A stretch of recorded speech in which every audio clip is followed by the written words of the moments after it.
Norway. A land of mist and mystery. A land of footprints in history. A land of Vikings.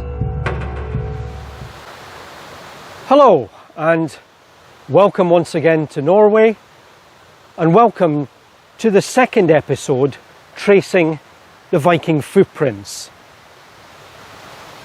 Now, I'm sure we all have images that come to mind when we think of the Vikings. Men with beards, in long ships, swords and axes, burning villages, women and children screaming. Now, as this is the real Viking story, I have to tell you now that this part is completely and utterly true. But it is only part of the story.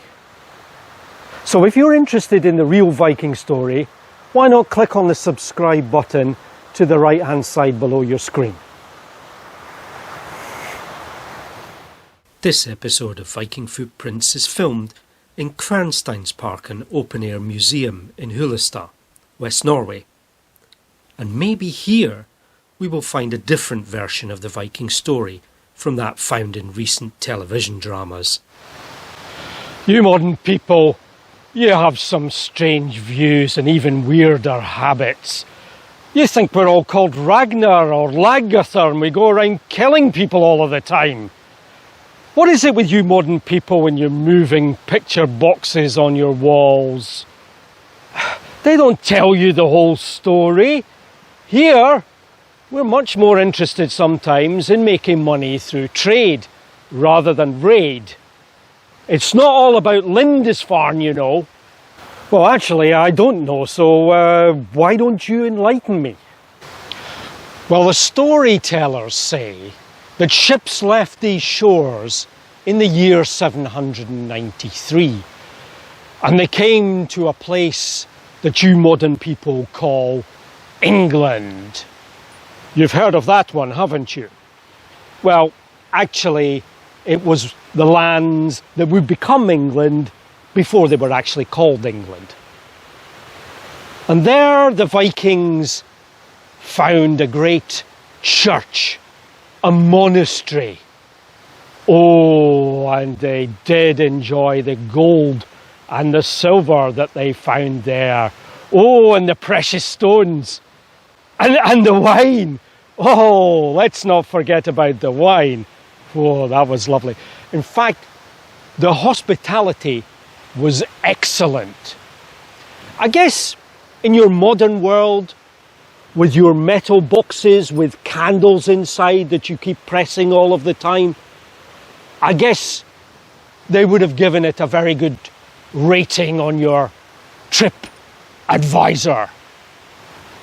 And that, my friend, is the story of Lindisfarne. Now, of course, when you have been once, the chances are the people are kind of ready for you the next time when you come back. But you see, that's where the Vikings were clever, because indeed we would come back again, but this time we would come back with some quality goods for sale. Reindeer skins, quality clothing, walrus ivory. You had none of that down in the south. So could it be that the Vikings not only sailed across the seas to steal and rob, but perhaps also to trade, to buy and sell stuff too? I guess it's a bit like your modern world. Fight first, trade deal second. You modern people, you have a strange view of the world. Of course we Vikings come in peace sometimes. You know, all of this talk of killing and violence, it's just plain bad for business. You think we're savages, but in fact the Norwegian Vikings traded peacefully throughout a great part of Europe and much further than you realise. And those Swedes, well, those mad Swedes, ended up even as far as Miklagard. What? You've never heard of Miklagard? Miklagard? No, that doesn't ring any bells. Isn't that one of those places in Lord of the Rings? Well, try looking that one up on your maps of Google. But I don't think you will find it there, modern people. I think you call it something else now. Istanbul, I believe. Constantinople, as it was in my day. And oh, what a marketplace. I mean, where else am I going to get that lovely piece of silk for my brand new feasting outfit? This eating and feasting of yours is becoming a bit of a theme, I think. Oh, feasting is far more important than you think in these times, my friend. But I also think it's a very good way to show the Vikings' interest in trade. I mean, look around you here. What on earth are you talking about? We're in the middle of the forest. There's just trees and rocks here. Oh, you modern people, you crack me up, so you do. You know, you think that you can only learn something through your book of faces. But why not look with your own eyes? Okay then, so what am I looking at exactly? But just look here and here and here. We're in the middle of the quarries in Hyllestad.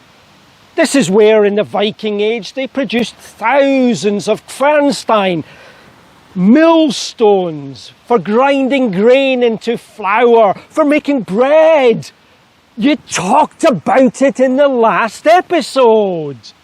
Oh yes, so I did. Silly me. We now know that millstone production here in the quarries of Hyllestad began perhaps somewhat earlier than that date of 793, which some use as a pointer to the beginning of the Viking Age.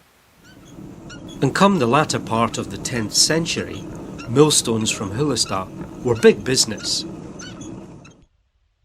How do we know that? Firstly, the numbers of quarries produced far more millstones than the local area needed. And then there is this, the stone itself. This is called garnet mica schist. And this particular type is unique to Hyllestad. And that means if you find a millstone anywhere made of this rock, then it will have been quarried here. And millstones like these from the quarries here in Hyllestad have been found as far away as northern Germany, Denmark, the Faroe Islands and Iceland. I'm glad to see that you're coming to understand how sophisticated things are around here. Trade is a big part of our story. And there's no doubt that the archaeological evidence backs this up.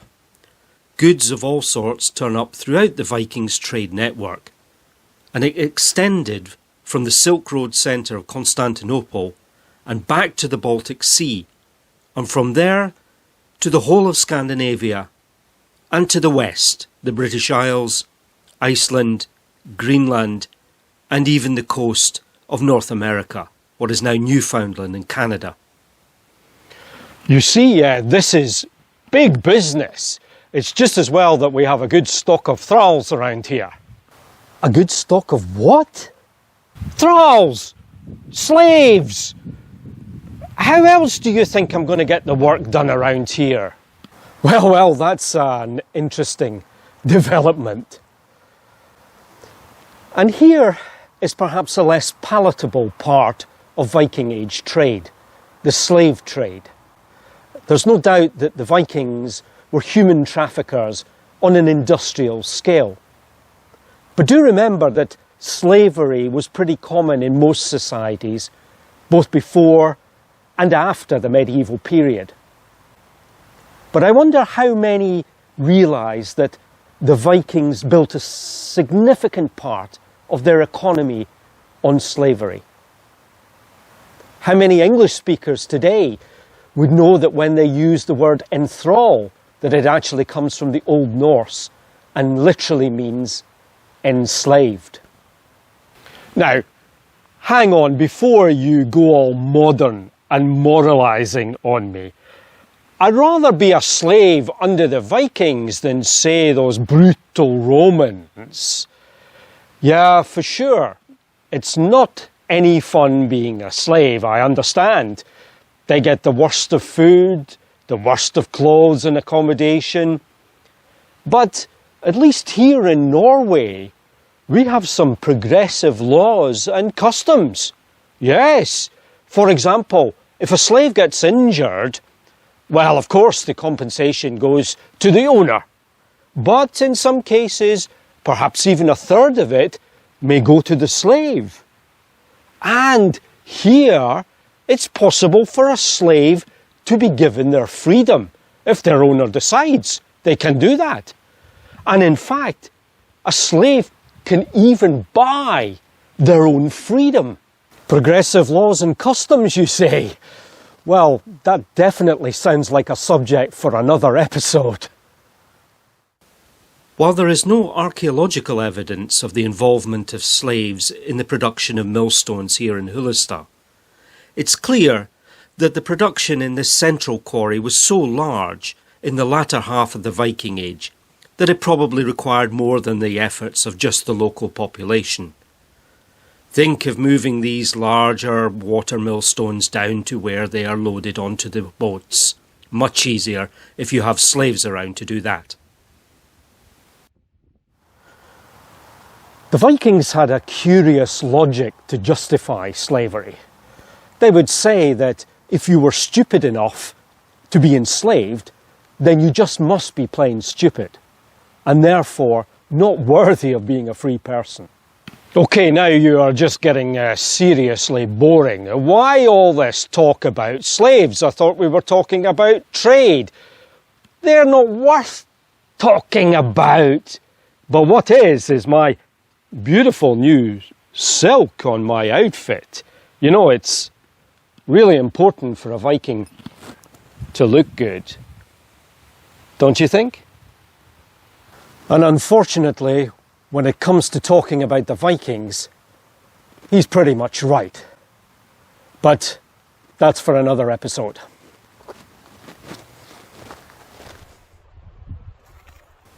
Viking Footprints activity company launches in 2023. For more details about Kvernstein's Park and Museum, please follow the link in the video description below.